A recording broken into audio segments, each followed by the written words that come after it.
às vezes as pessoas olham pra você e falam assim, Vilela, você é brilhante. Não, todos nós somos brilhantes. De alguma forma, né? Como é que você tá polindo esse seu brilho? Como é que você pule o seu diamante do dia a dia? Porque todos nós podemos tudo, temos o mesmo cérebro, a mesma capacidade de pensar, de imaginar, de desenvolver a nossa inteligência, e só que alguns focam em determinadas coisas e fica melhor naquilo. É. Então, faça a sua escolha e foca, se dedica, come, bebe, dorme aquilo, que você com certeza vai conseguir atingir o seu objetivo. Então, não tem milagre. Eu queria ser importante, queria ser um cara importante, mas com 8 anos de idade. Ah, é? Olha o que eu fiz para ser importante. Você era criança, você pensava em ser o Em quê?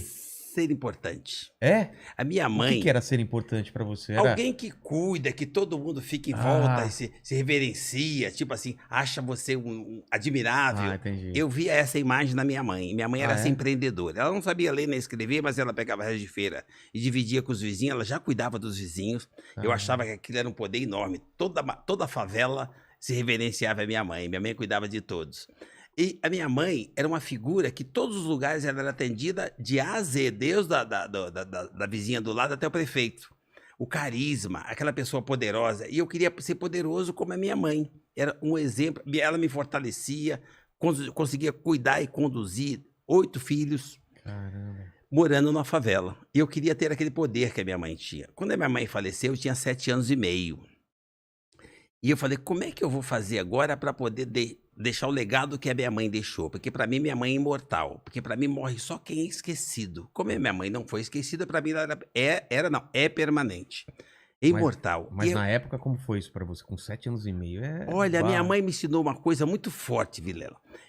Quando o sol entrava na fresta do meu barraco de manhã, a minha mãe fazia a gente pôr o joelho e agradecer o privilégio de estar vendo o sol, o direito de mais um dia.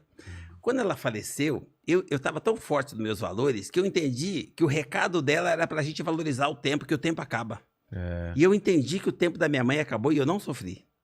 Eu só quis dar continuidade ao que ela fazia, que era cuidar das pessoas, ter a importância que ela tinha. Para eu Você continuar. pegou o propósito dela pra você. Isso. Eu não sabia o significado da palavra propósito, porque eu nem ia na escola.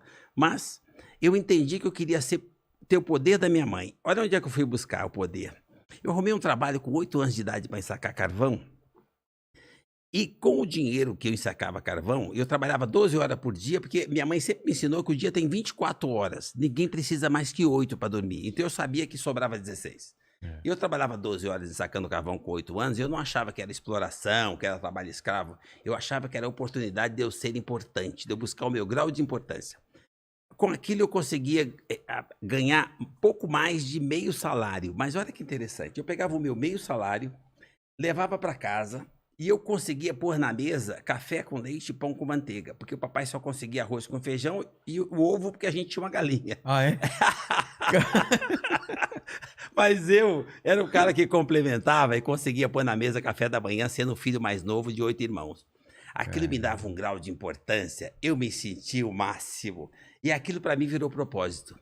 O que eu posso fazer para somar na vida do outro? Eu mudei de endereço, mudei de estrutura, os tempos passaram. Para mim os tempos não foram difíceis, foram sendo diferentes.